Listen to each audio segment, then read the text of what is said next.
Imagina una cocina que no es una prisión para mujeres, un lugar para condimentar, sazonar, sancochar la vida, una fragua, un fogón transformador, un lugar donde comenzó todo, un lugar donde se confabula, donde se trama libertad. La cocina de Chabela, un nicho donde sazonamos la vida pública con pimienta feminista.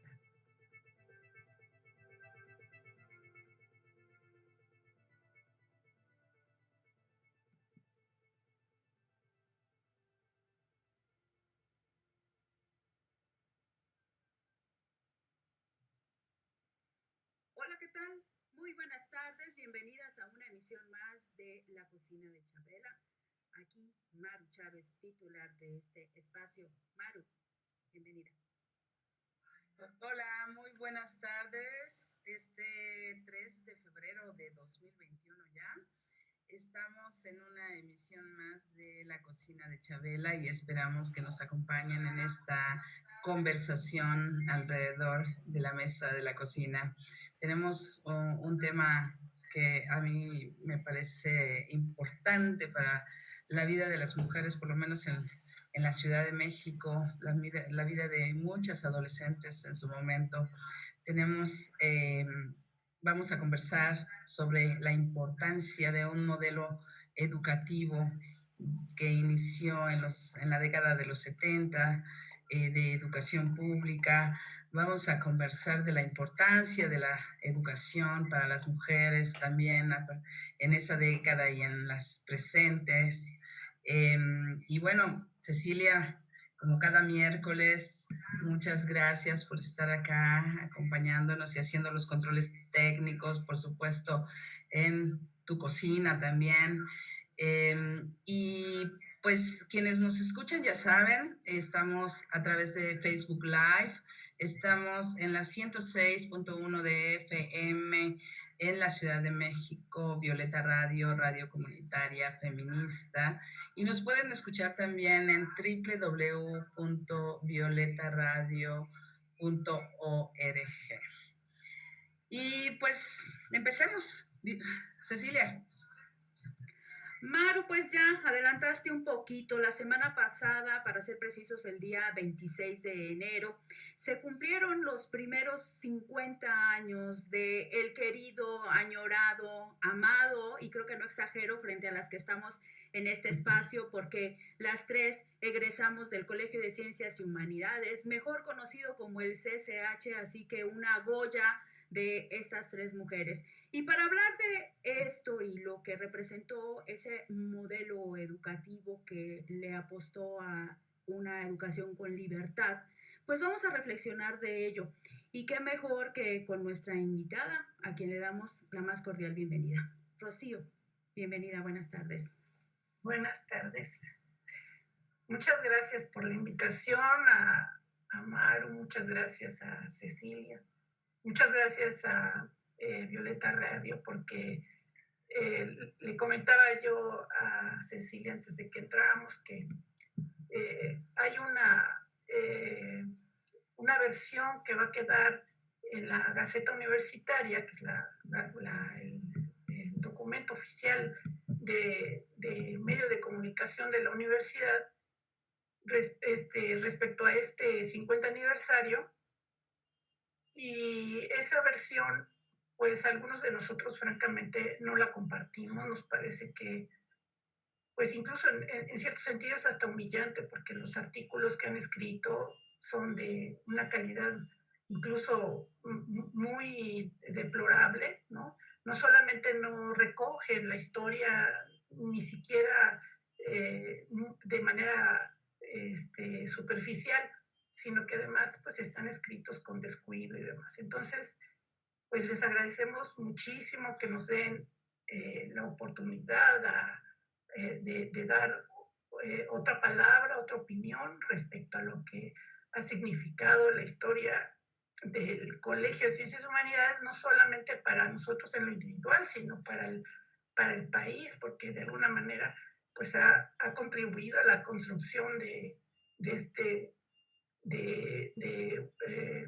partes muy importantes del país, ¿no? Al formar a profesionistas que han estado trabajando pues por la salud de la población o por la solución de problemas, o incluso los que no terminaron las carreras, que no pudieron seguir estudiando o no quisieron seguir estudiando, pero que fueron de alguna manera tocados por su estancia en el colegio. Entonces, muchas gracias por la invitación. Y bueno, como yo soy Pilar del Rocío Vivanco González, soy egresada de la primera generación de CCH Azcapotzalco y fui la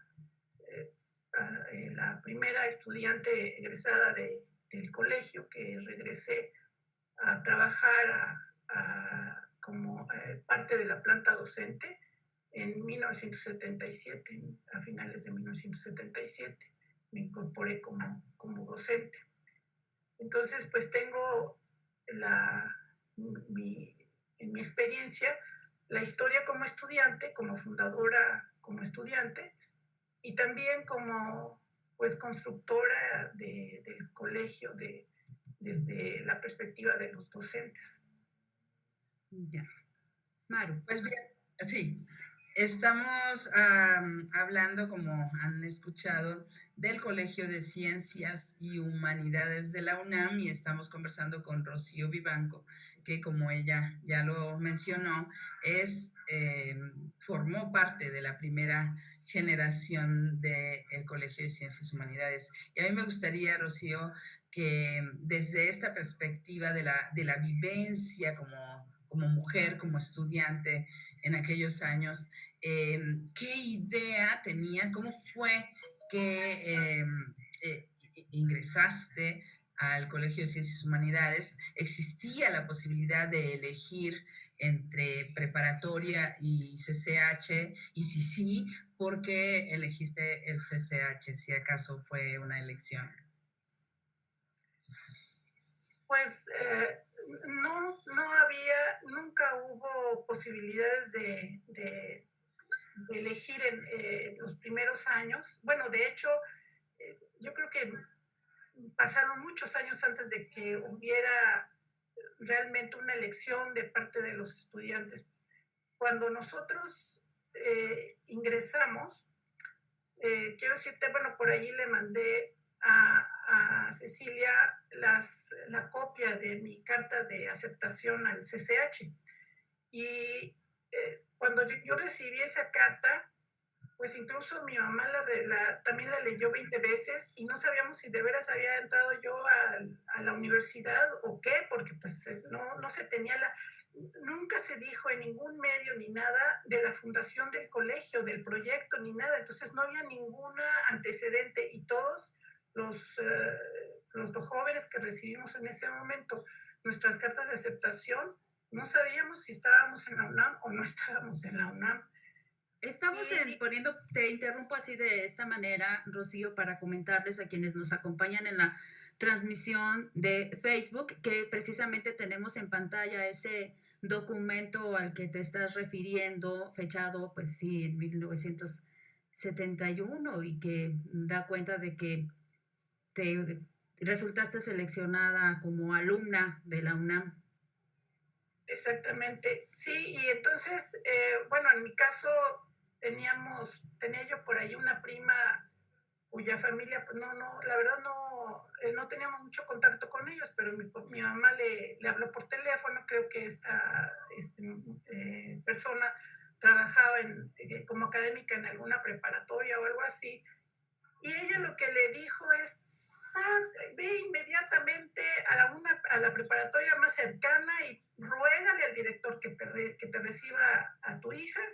Es una fatalidad ese proyecto, no tiene pies ni cabeza, los maestros ni siquiera han terminado la carrera, en fin, obviamente pues más nos espantamos, ¿no? Pero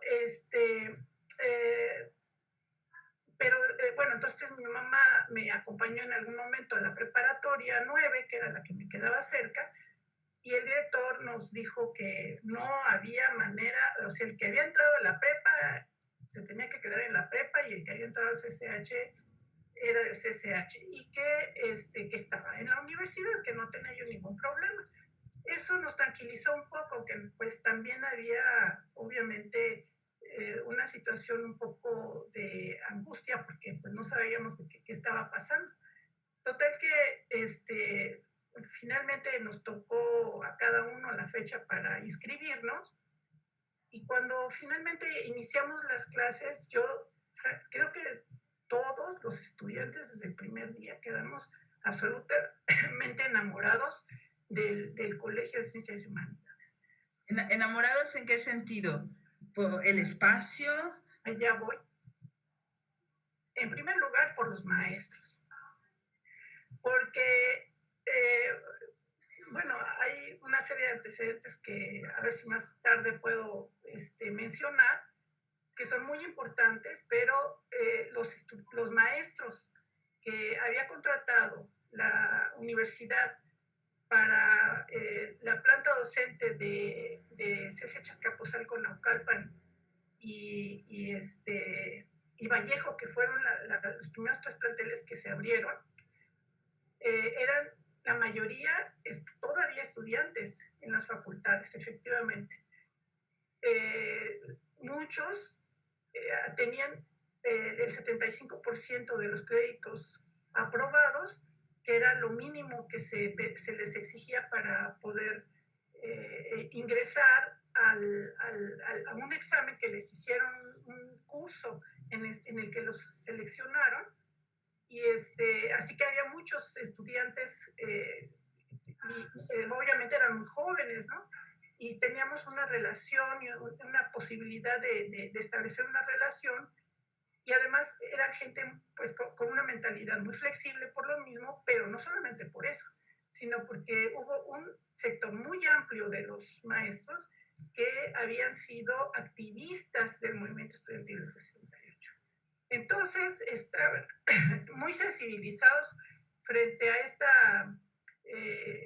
este proyecto, estaban muy convencidos, había de todo, ¿no? Había maestros que pues eran muy del sistema, muy tradicionales, pero digamos políticamente muy conservadores de las tradiciones del sistema, pues, ¿no?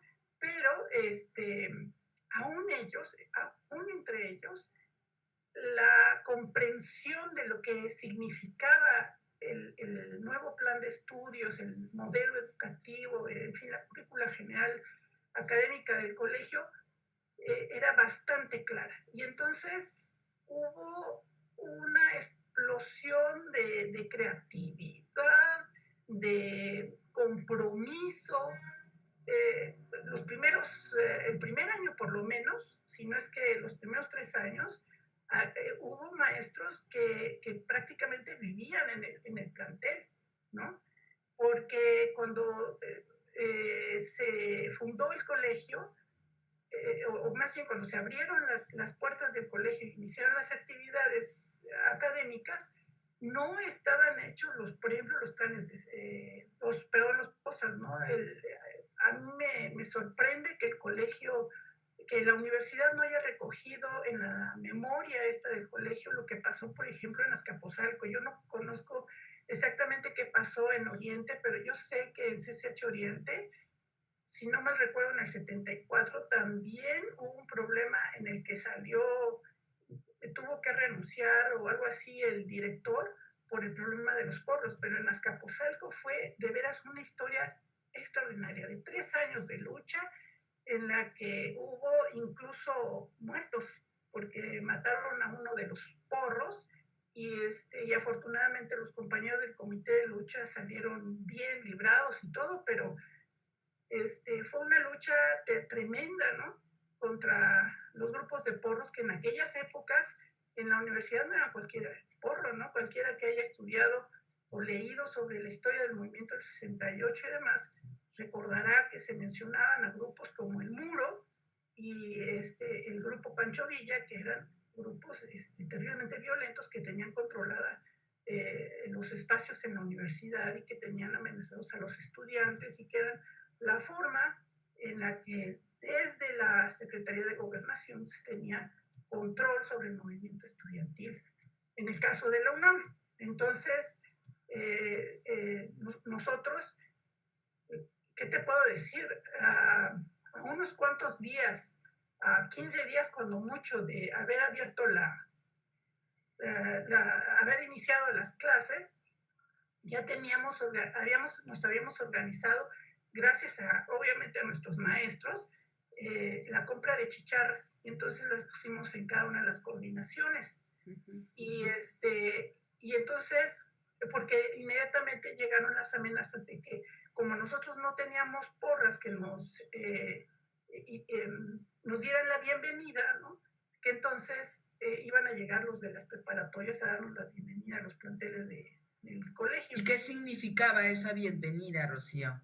En aquellas épocas dicen que los llenaban de chapopote, los sacaban desnudos a la calle, les ponían sobre chapopote plumas, en fin, denigraban a la gente, ¿no? Denigraban a los estudiantes, los golpeaban, los asaltaban.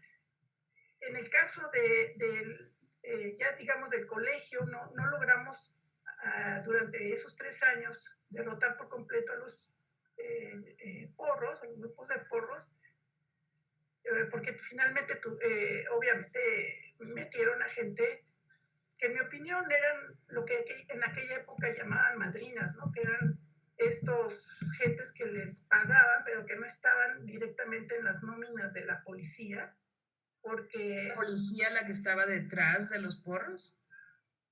Yo creo que sí.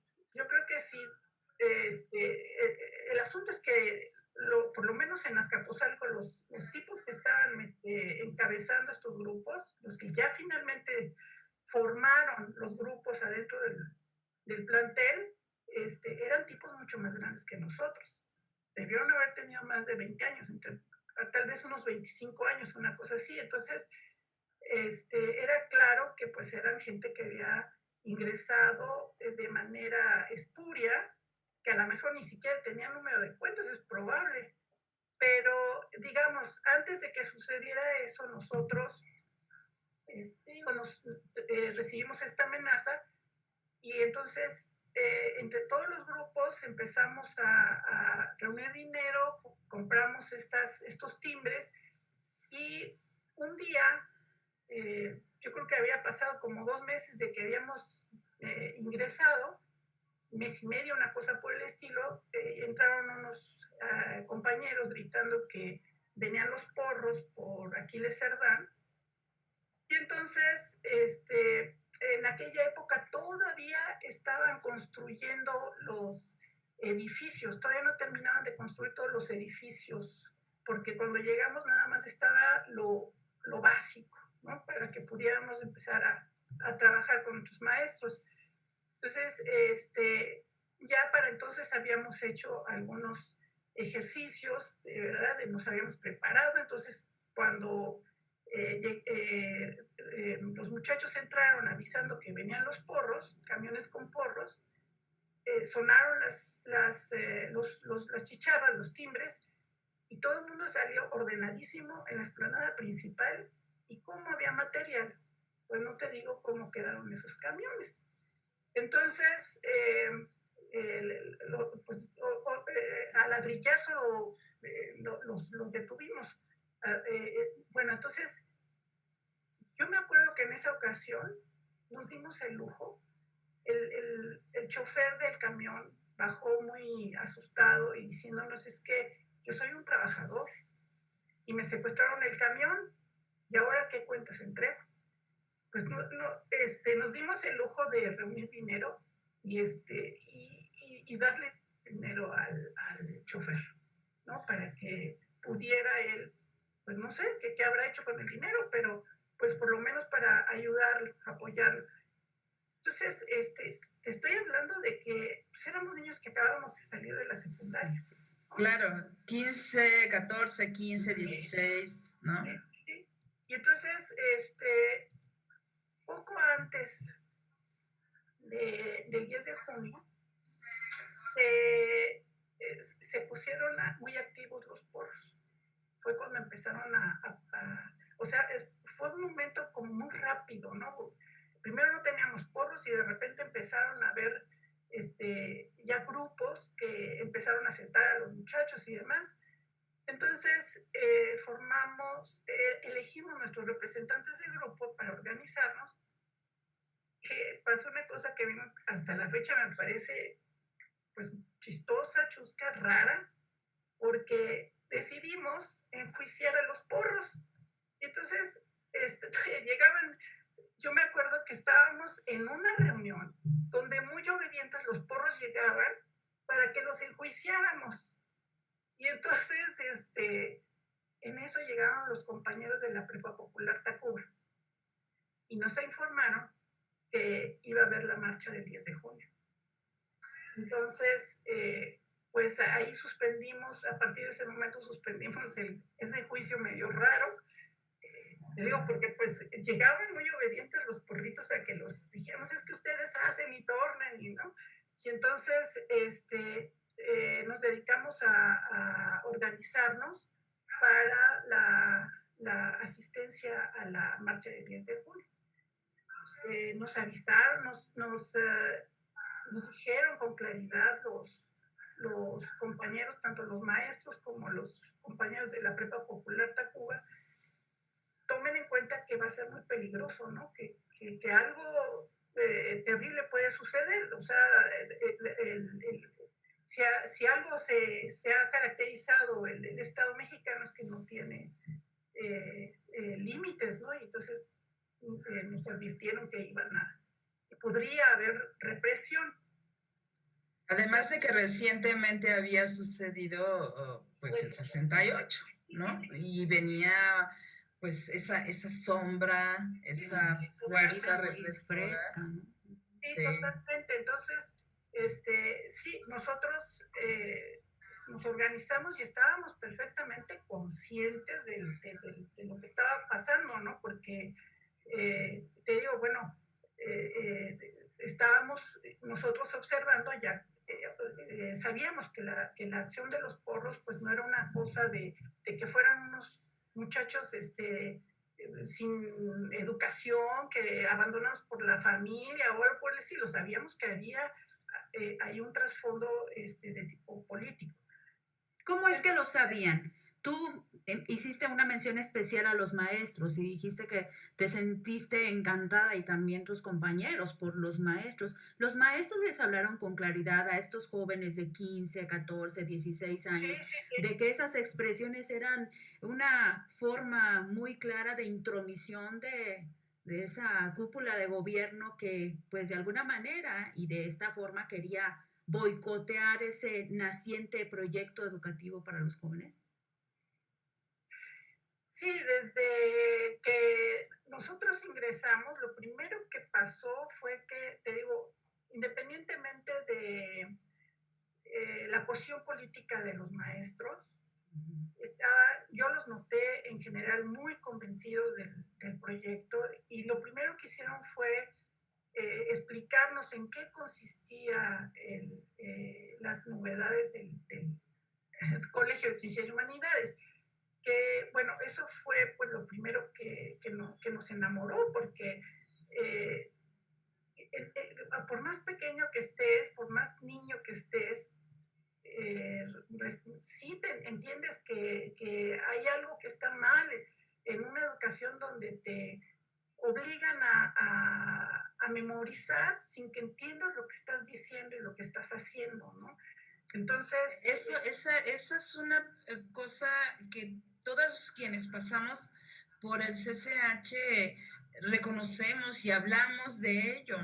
Es decir, cómo el modelo educativo era distinto, o sigue siendo seguramente distinto de cómo estaban estructuradas las prepas. Y esa memorización que dices tú, Rocío, no existía en el CCH. Sí, así es. Entonces, bueno, el colegio en sus documentos oficiales dice que de lo que se trata es de hacer un alumno pensante, que cuando salga del CCH, cuando egrese, sea, tenga una visión crítica de su realidad, que quiere decir que, pues, que lo pienses, ¿no? Y que reflexiones y que digas, bueno, estoy de acuerdo, no estoy de acuerdo, pero que además dice que tienes que ser un egresado que sepa informarte y que piense, digamos, de manera sistemática, basándose en esa información. Entonces,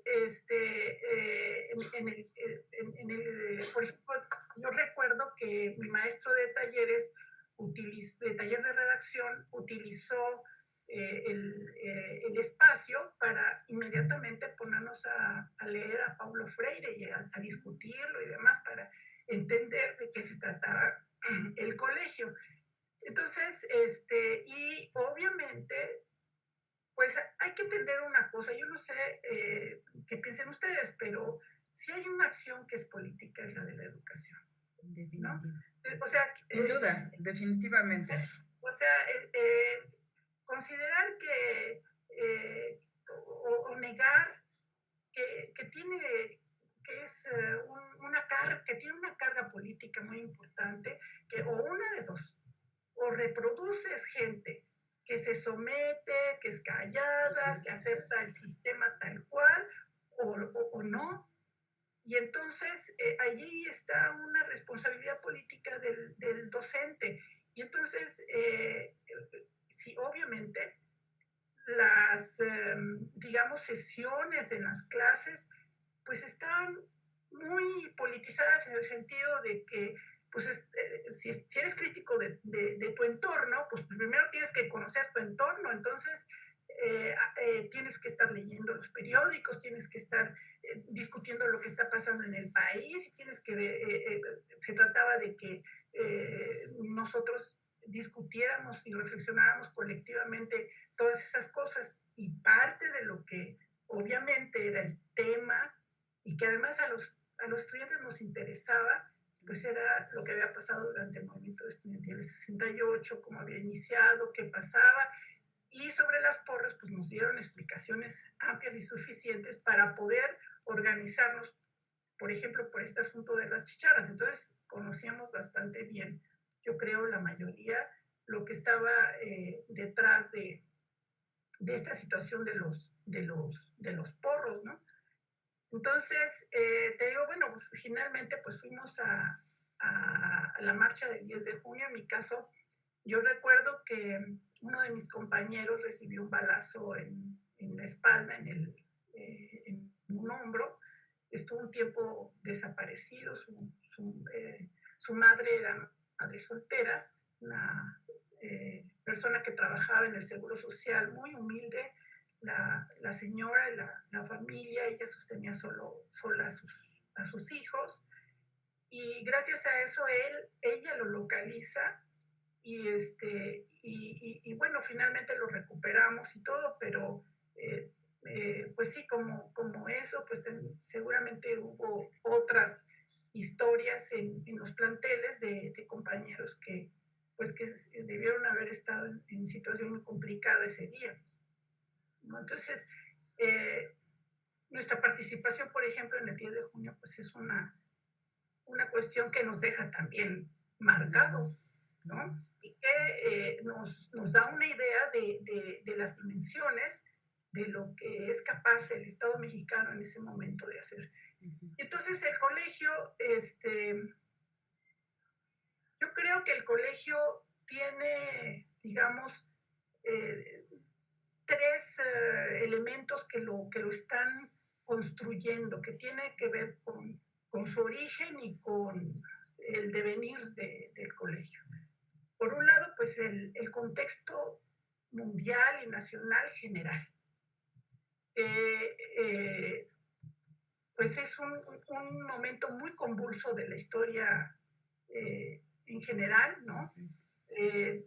Tenemos un montón de revoluciones de guerras de liberación en África, en América, las guerrillas y las revoluciones, que si en El Salvador, que si en Nicaragua, que si Guatemala, que si Uruguay, en fin, ¿no? Y tenemos también pues la guerra imperialista que arrasa con todo, ahí está Vietnam, y están también estos movimientos juveniles que van a estar muy, muy, muy directamente involucrados en el origen del colegio, porque... muy presentes. Sí, yo recuerdo sobre las conferencias, los foros que se organizaban alrededor de la revolución en Nicaragua, claro. ¿no? De la guerra en El Salvador. Sí. Entonces, los años 60, por ejemplo, son años de movimientos políticos muy importantes en el mundo y en el país también. Y están, no sé, por ejemplo, este ambiente que hace que de alguna manera el sistema pues, se vea comprometido, ¿no? Con los movimientos, por ejemplo, de trabajadores en México, con los ferrocarrileros, los maestros, la huelga de los médicos, que empieza ya empiezan los trabajadores a cuestionar ese férreo dominio que tiene el Congreso del Trabajo y la CTM y demás sobre ellos, sobre sus organizaciones sindicales y demás. Entonces, eso por un lado. Por el otro lado están, pues, este rompimiento, a lo mejor un poco light y demás, que es de los jóvenes hipiosos y demás, pero que de alguna manera también están cuestionando la dinámica cultural que, digamos, habla de la familia tradicional y de los roles de hombres y mujeres en la vida cotidiana, en todos los espacios y demás. Y finalmente, bueno, esto pues tiene, digamos, un impacto más importante, creo yo, o el más fuerte en los movimientos estudiantiles en el 68, que, bueno, como sabemos, pues en este caso, pues termina, como decías hace rato, Maru, en el asunto del 2 de octubre, la matanza del 2 de octubre del 68, los presos políticos y demás. Y esto es muy importante porque yo creo que ese ambiente internacional y nacional es lo que va a permitir que bueno, en el momento del 68 estaba el ingeniero Javier Barrosierra como rector de la UNAM, un rector queridísimo por todos nosotros, pero dice su hija Cristina, escribe que después del 2 de octubre él entra en un proceso pues, muy triste de depresión y bueno, finalmente deja la rectoría y queda el doctor Pablo González Casanova. Y yo creo que el doctor Pablo González Casanova no queda como rector como una cuestión, digamos, de suerte o algo por el estilo. Fortuita. Sí, no, yo estoy segura de que es el momento lo que impulsa al grupo del doctor Pablo González Casanova, porque además, pues dudo mucho que en ningún momento de la historia la rectoría de la UNAM no haya sido disputada por todos los grupos políticos que sabemos existen dentro de la universidad. Claro. Entonces queda el doctor Pablo González Casanova y pues es una, digamos, entre comillas, obviamente una coincidencia maravillosa porque además queda con un grupo muy sólido, muy importante, que lo respalda. No sé, yo por señalar a alguien que me parece importante, y además porque recientemente lo perdimos, al doctor Víctor Flores Olvera, sí, ¿no? En octubre. Director entonces de la Facultad de Ciencias Políticas y Sociales. Y además, entre paréntesis, a nosotros nos recibió tan bien, nos protegió tanto cuando llegamos la primera generación, llegamos a las facultades, él nos recibió maravillosamente, nos apoyó en todo, a diferencia de lo que pasó con muchos otros compañeros a los que les fue horrible en las facultades como Derecho, Odontología, Química, les fue pésimo, ¿no? Esas facultades, por tradición, siempre han tendido a tener autoridades más con una visión de derecha, autoritarias, y efectivamente la Facultad de Ciencias Políticas se vincula además como muy naturalmente con las personas egresadas del Colegio de Ciencias y Humanidades, pues porque como lo has dicho anteriormente, es difícil pensar la educación sin un proyecto político. Sí, exactamente. Entonces, bueno, el doctor Pablo González Casanova tiene un equipo pues importante, mencionaba yo al doctor Víctor Flores Olea, pero también está el ingeniero Pérez Rocha, que pues además luego también va a ser, o sea, así como es nuestro papá, también es el papá de los compañeros de la Universidad Autónoma de la Ciudad de México, de la cual también en algún momento estuve yo por allá como estudiante. Y un proyecto también con una visión progresista, ¿no? Sí.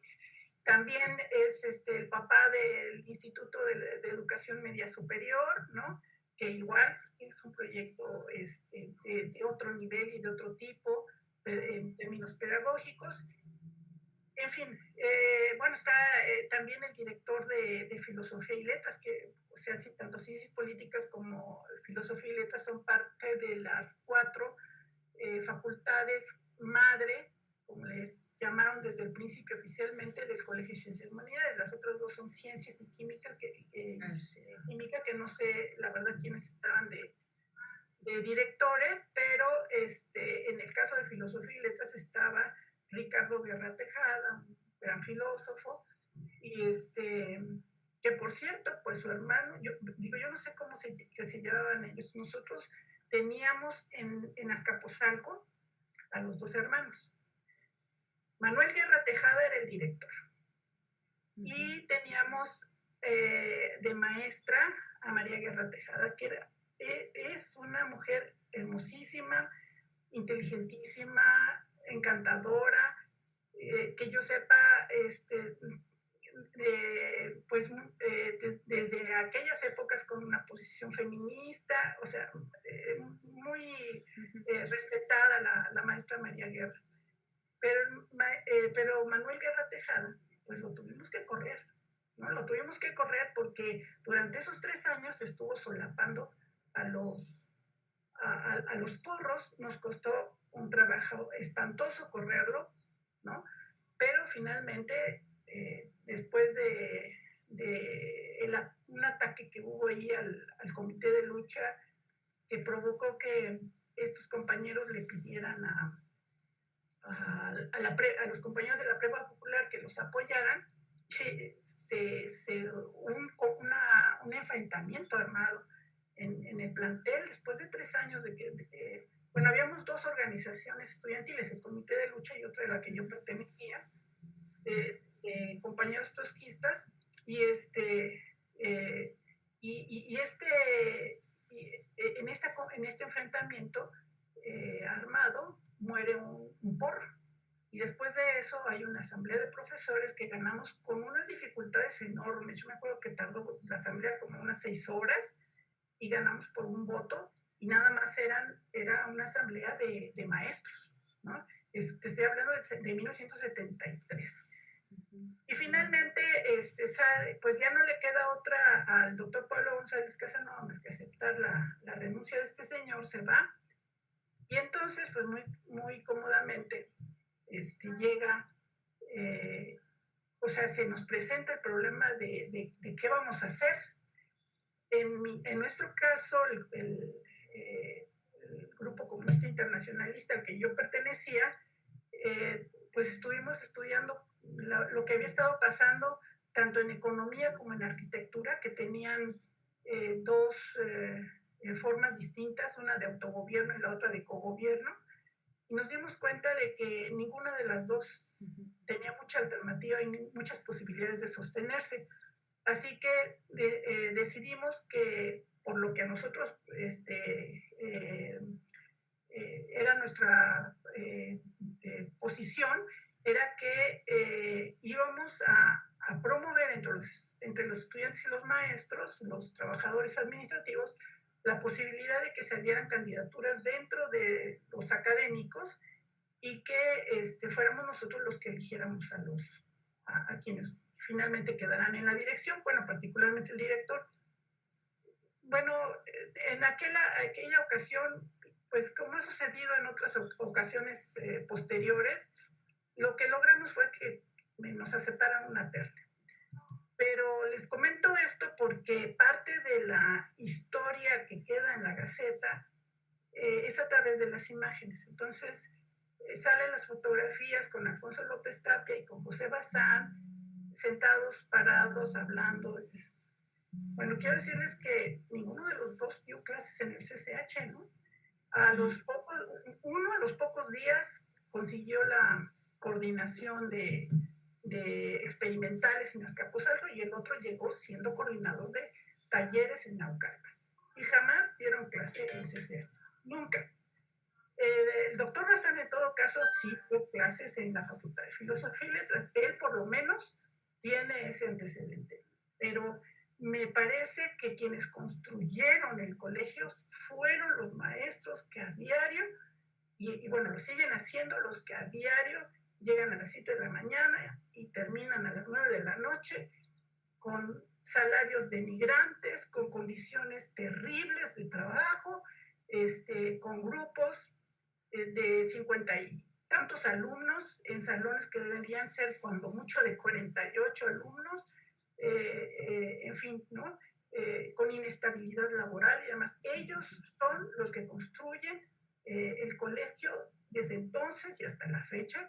Y claro, pues también los trabajadores administrativos, por supuesto que sin ellos pues no sería posible la vida, digamos, diaria del colegio, que nos apoyan en la biblioteca, en la limpieza, pues no sé, en audiovisuales, etcétera.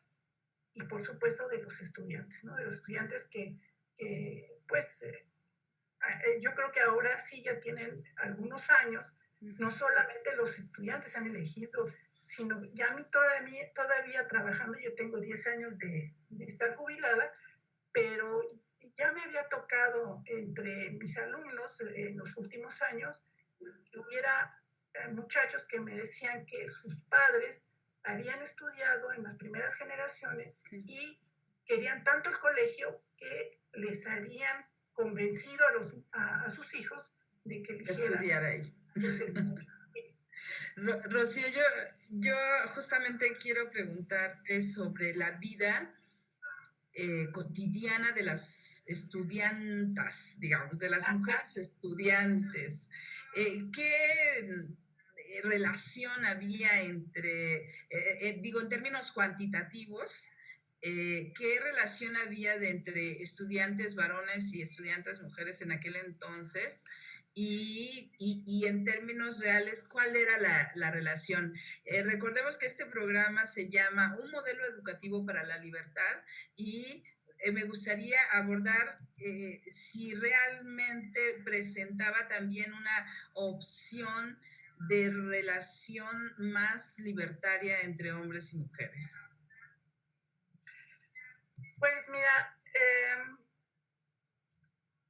fíjate que cuando entramos, pues te digo que veníamos de la secundaria tradicional, de una sociedad que era muy distinta de la sociedad actual.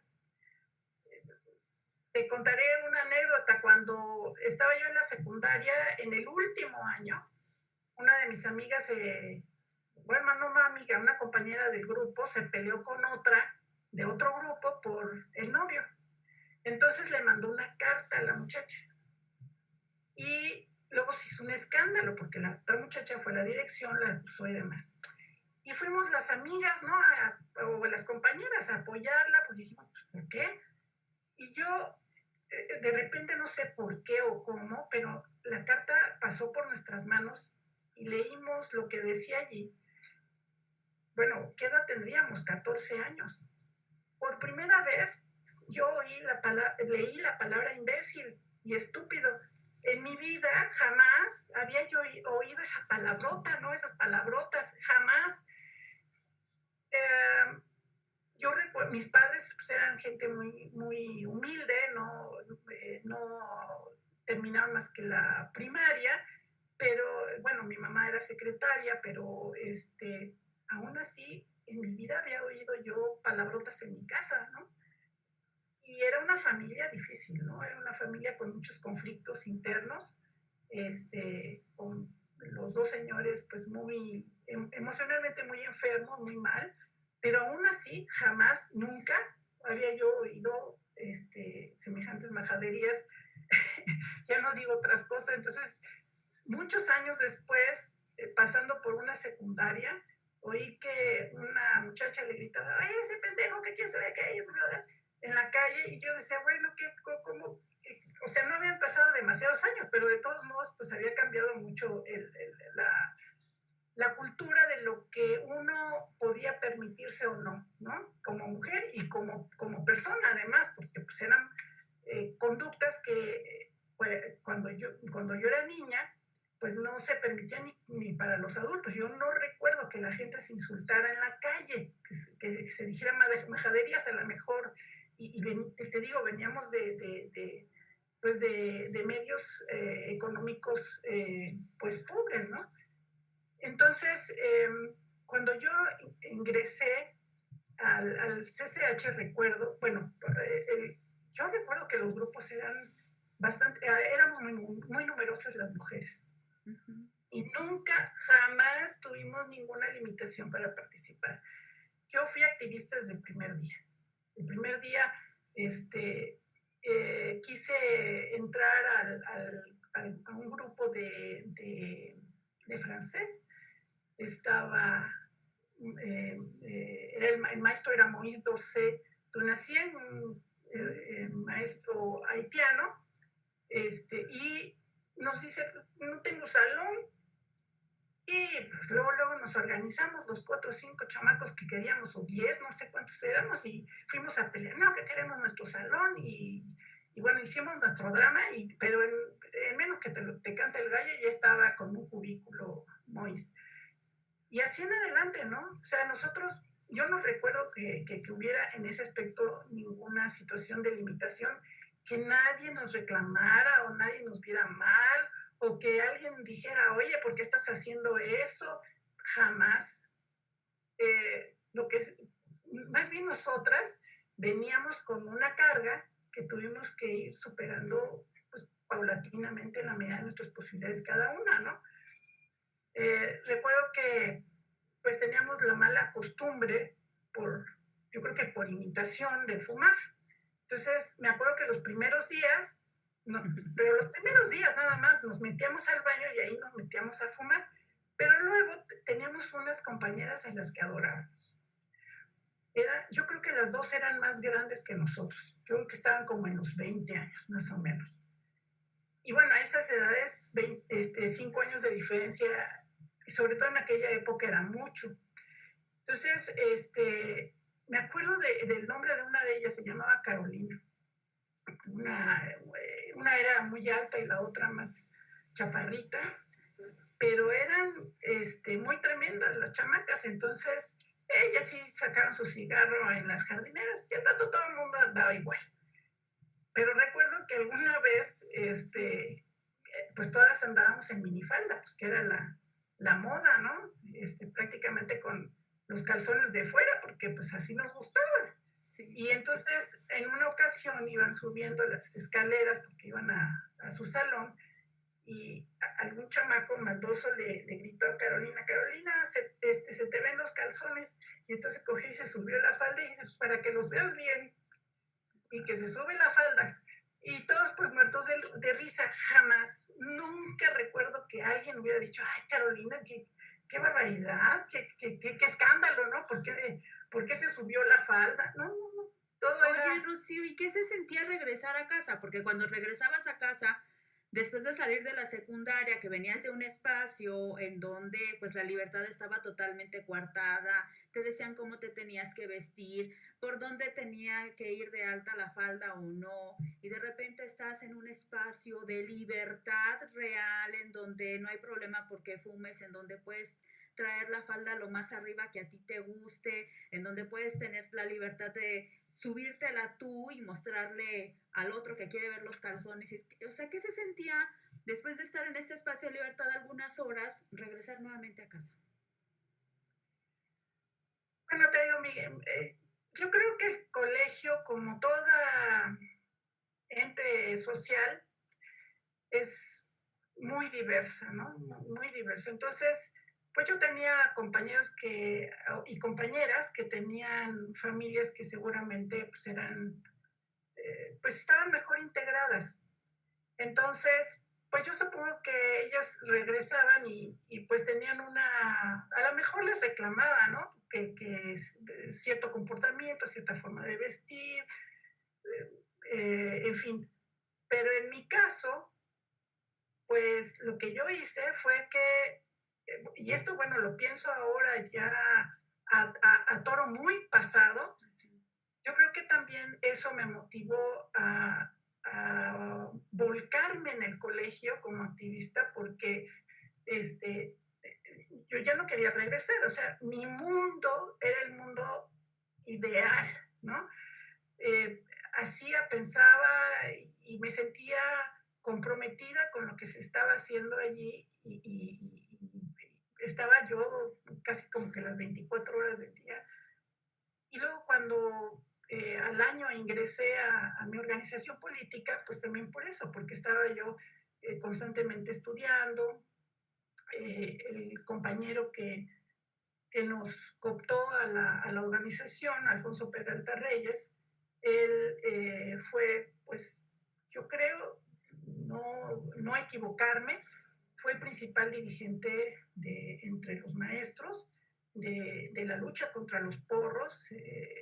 Fue nuestro maestro tanto en términos teóricos como en nuestra preparación como marxistas, como en términos políticos, ¿no? Él nos orientó para poder dar esa lucha de manera más eficiente. A él lo matan en 1977 en las instalaciones del colegio, la Liga 23 de septiembre.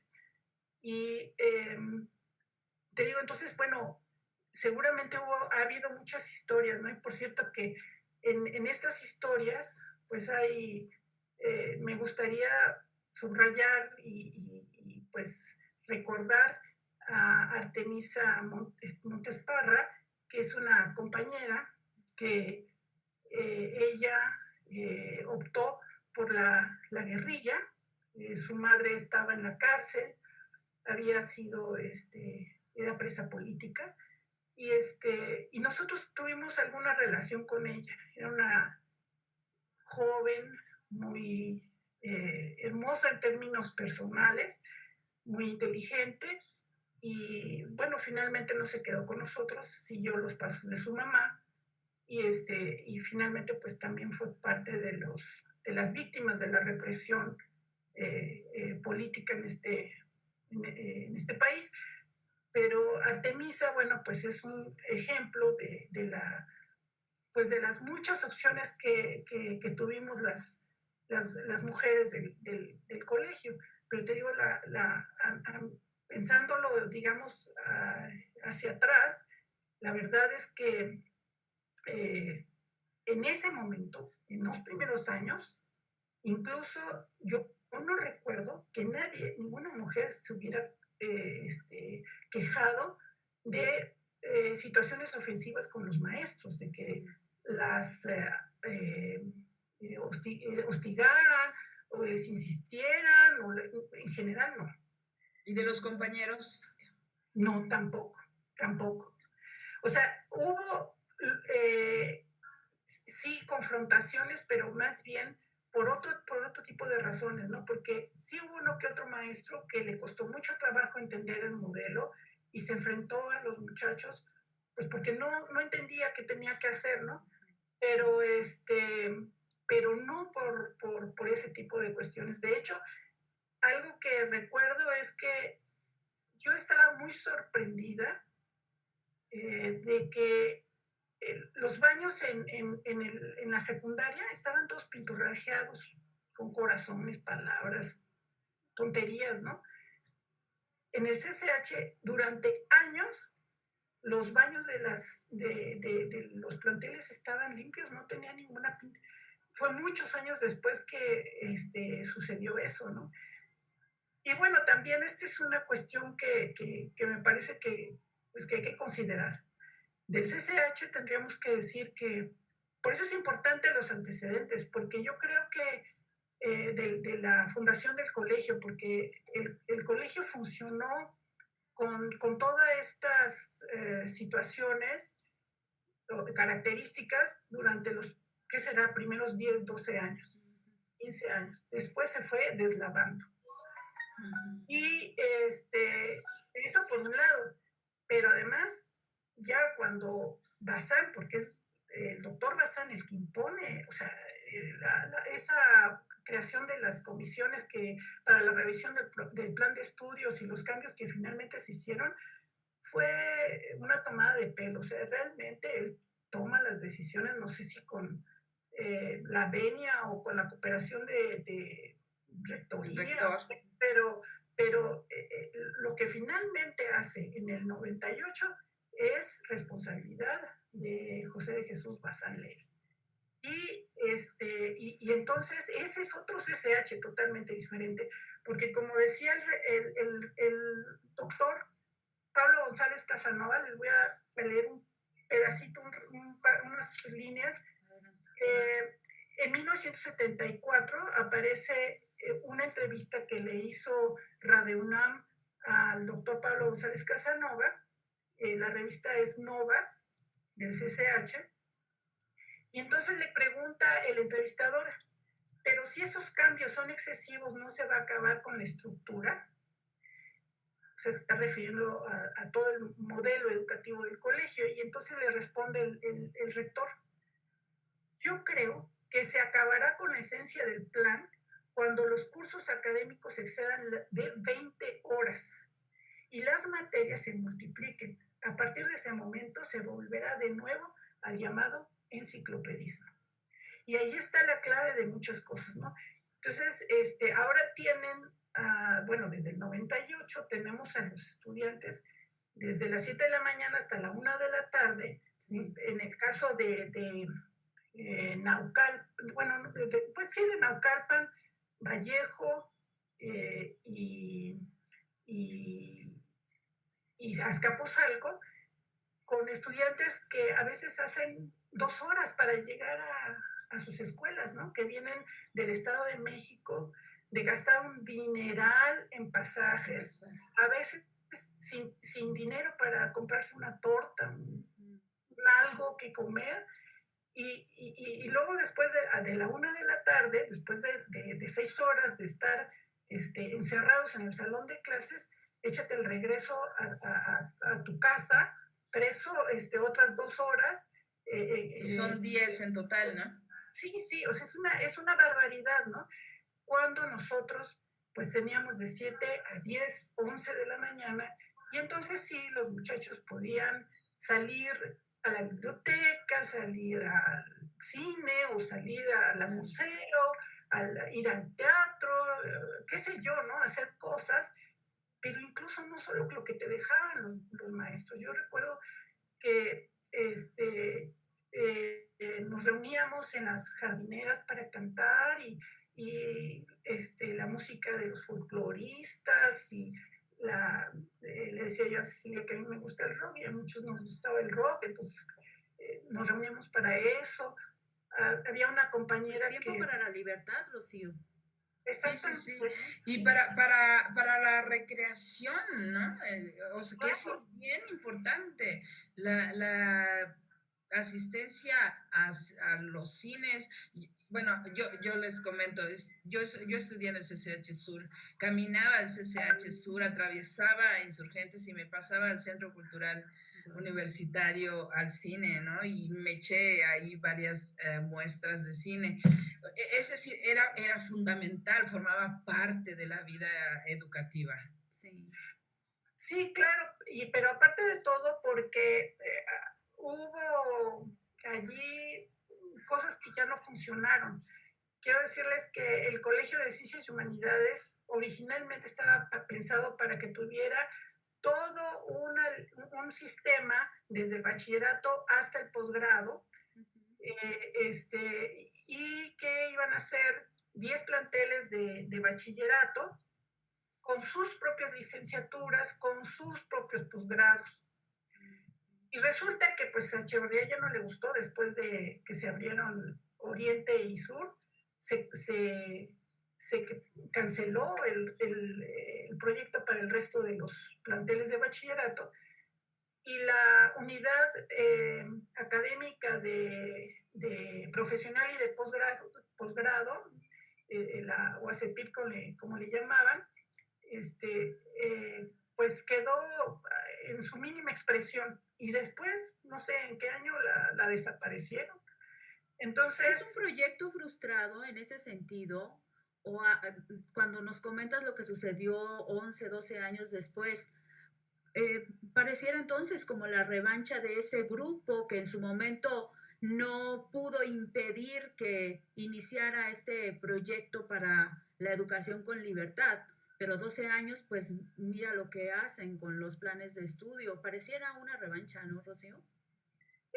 Bueno, el proyecto quedó cancelado a partir de 1973, ¿no? O sea, todo lo que restaba quedó cancelado desde 1973.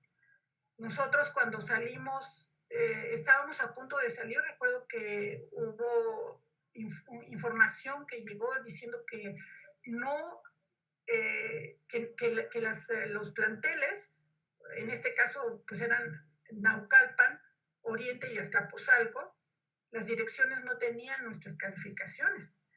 De Oriente y Sur todavía no iban a salir porque ellos se fundaron un año después. Y entonces, pues, inmediatamente nos organizamos y fuimos a hacer pero ahí sí para que veas, una mega marcha, porque como comprenderás, pues no hubo nadie que faltara a una marcha de esa magnitud y los obligamos a que resolvieran el problema. Finalmente, nosotros tendríamos que haber entrado a instalaciones de las facultades del Colegio de Ciencias y Humanidades, pero no entramos allí porque ya estaba cancelado. Nos mandaron a Ciudad Universitaria. Y entonces, pues sí hubo una situación muy complicada porque, pues como les decía yo hace rato, en la Facultad de Ciencias Políticas, en la Facultad de Filosofía y Letras, la gente es mucho más flexible, digamos, la cultura es diferente entre los maestros. Seguramente hay gente también autoritaria y todo, pero en general, digamos, predomina otra mentalidad. Y ahí se recibió con respeto, con afecto a los estudiantes del CCH, pero en general al resto de los compañeros les fue muy mal, porque esos maestros no estaban. De hecho, por ejemplo, en políticas, yo te puedo decir, nos fue bien porque el doctor Víctor Flores Soler nos protegió, nos quiso, nos apoyó, pero los maestros, realmente los maestros nos odiaban, ¿no? Entonces, ¿cuál era el argumento detrás de esa animadversión? No había argumentos y tampoco lo decían, pero tú te das cuenta porque se sentían incómodos. Y se sentían incómodos porque nosotros estábamos acostumbrados a que en el salón de clase podíamos preguntar. O sea, si estás leyendo un texto, pues hay que comentarlo.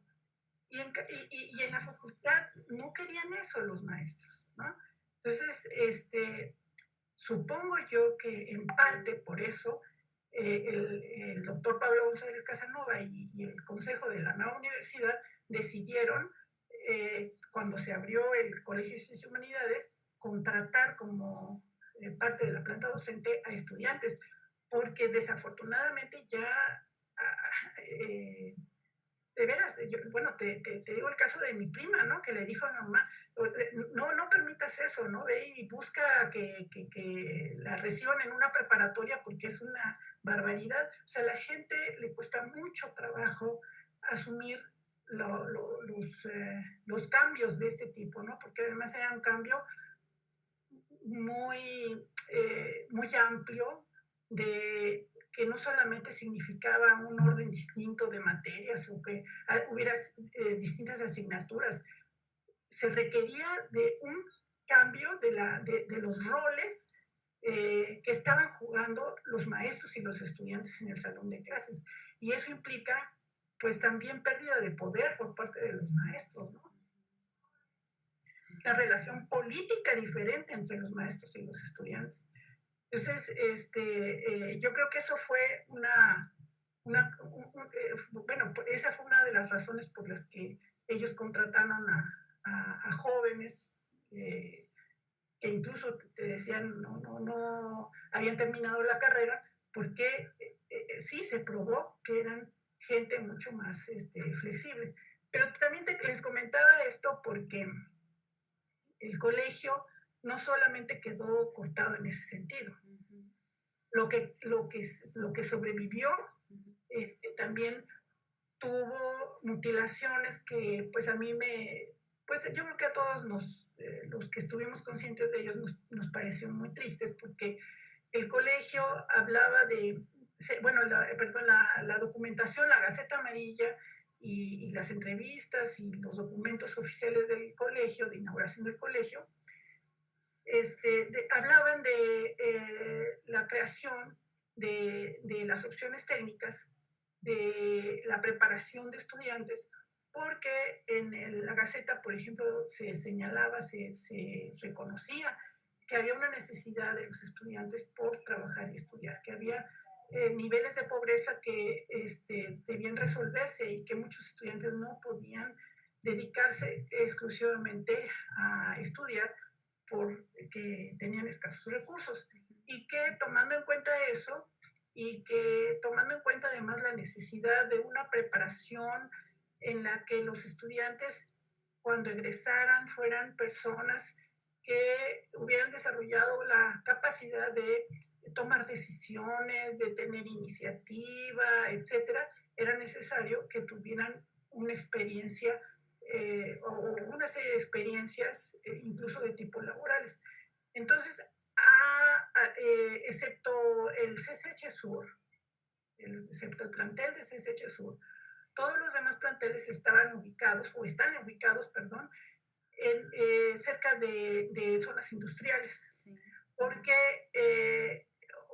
el proyecto original planteaba que nosotros íbamos a estar combinando, que se iban a buscar acuerdos con los empresarios para que pudiéramos nosotros recibir una formación en ese sentido. Incluso se habla también de otro tipo de actividades, porque se menciona, por ejemplo, la participación de las Escuelas Nacional de Música y la Escuela Nacional de Artes Plásticas para este tipo de formación, más allá pues digamos, de las asignaturas que estaban extracurricular, ¿no? Ajá. Y entonces, pues las opciones técnicas, sí hay opciones técnicas, pero están muy limitadas. No hubo tales acuerdos con los empresarios. De hecho, al contrario, ¿no?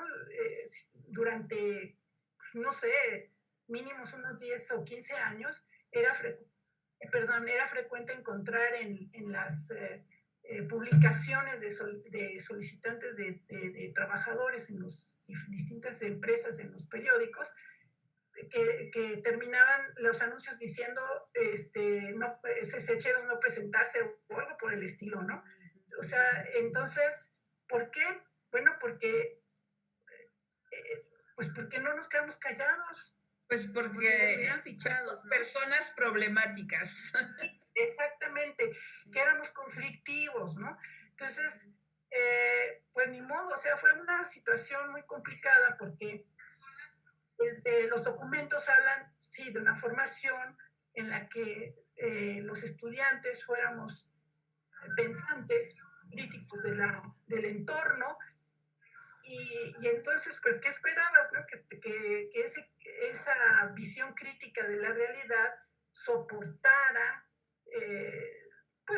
las injusticias laborales, las injusticias... Nada de andar formando sindicatos aquí en esa fábrica, ¿no? Sí, sí, sí. O los crímenes de Estado, ¿no? Porque Sí, no claro. solamente vivimos el 10 de junio, en la misma, Claro. en el sexenio de Echeverría, se hacen su aparición estos grupos paramilitares como la Brigada Blanca y demás, y empiezan las desapariciones, bueno, no empiezan, más bien se Continúan, se recrudecen. se agrava esa situación de represión selectiva,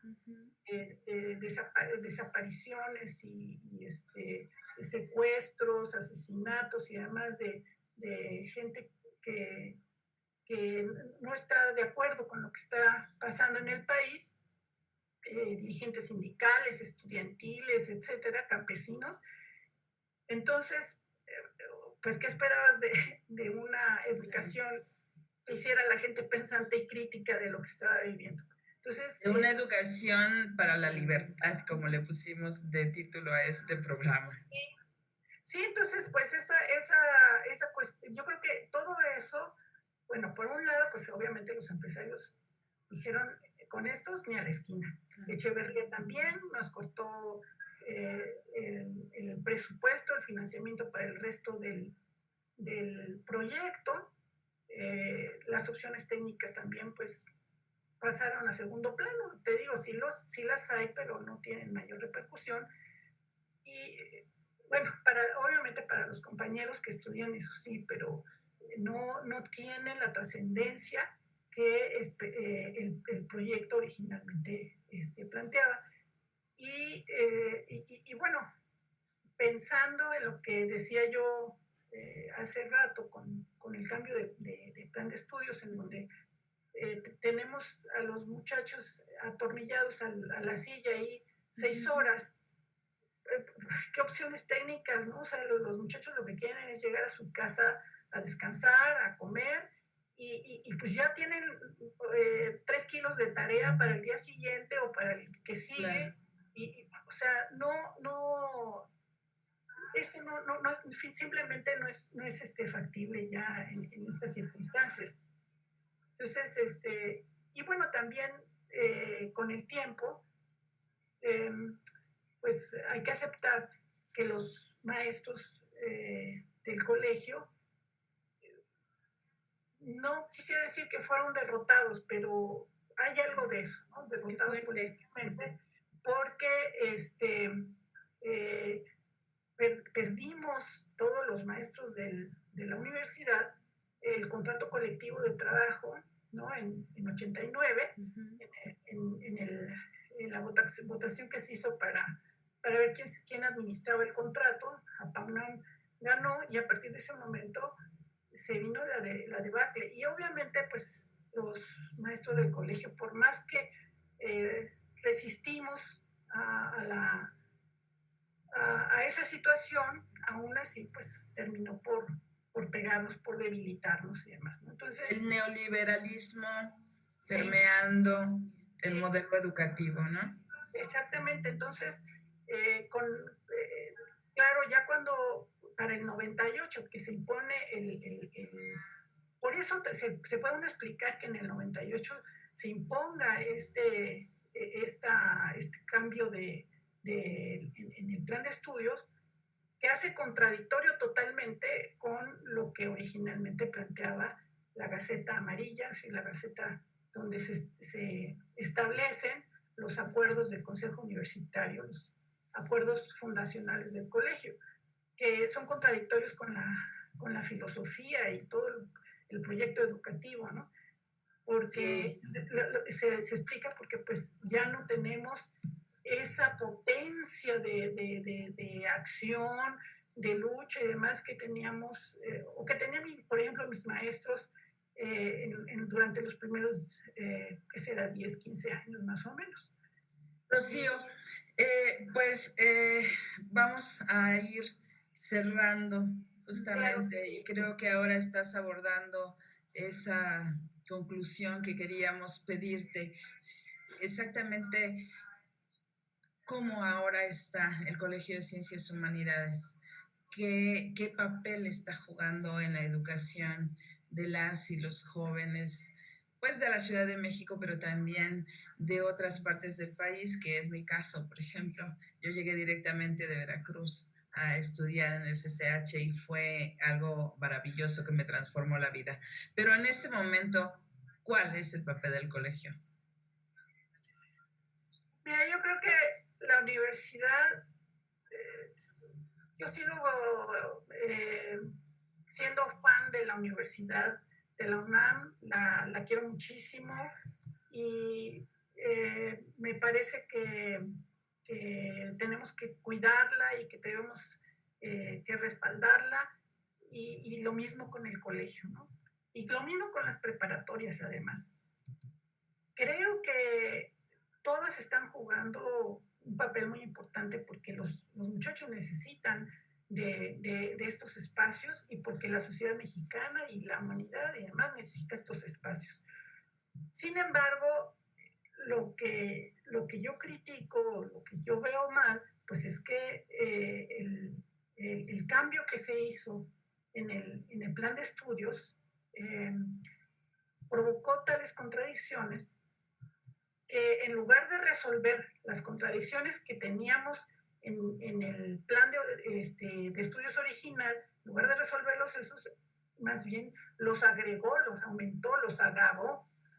Y pues eso me parece que no es, no ha sido, no ha dado los resultados que podría tener con los estudiantes, ¿no? Yo hasta donde me quedé, sí, pues había un cambio importante en los muchachos, en su cultura y demás. Yo recuerdo que en los últimos años, digamos, a partir más o menos de este siglo, el 14 de febrero, que está muy cerca, llegaban en fila india con montones de regalos y muñecos de peluche. Eso, pues en mis épocas era impensable, ¿no? Cualquiera que hubiera llegado a hacer eso, era el mercantilismo vil y la superficialidad y demás. Bueno, ni siquiera se nos ocurría hacer eso, ¿no? Entonces, claro, yo no sé si los maestros, por ejemplo, de talleres comentaban esto con los muchachos para reflexionar y demás, pero fue creciendo y ya al final era una cosa tremenda y no se diga el Día de Muertos, antes del Día de Muertos, pues llegaban disfrazados, o sea, cada vez más involucrados en pues estas modas del mercado. Uh-huh. Y bueno, pues no sé cómo les haya ido en los últimos 10 años, pero bueno, independientemente de eso, qué bueno que los muchachos tienen ese espacio, qué bueno que tienen la oportunidad de estudiar y ojalá que esta situación que estamos viviendo ahora no les impida seguir estudiando, porque cada vez que hay una situación de tanto estrés, digamos, social, se aumenta mucho, por ejemplo, la deserción. Entonces, obviamente los muchachos con recursos más limitados económicamente y demás, pues son los más frágiles en ese sentido. Y pues espero que no suceda eso. Y yo creo que el colegio sigue, hay algo, una semilla ahí que está muy en el interior del colegio y que de alguna manera pues está ahí presente a pesar de todas las cosas. O sea, nacimos de una situación diferente, en una situación diferente a la de la prepa, y entonces creo que eso no se ha perdido del todo.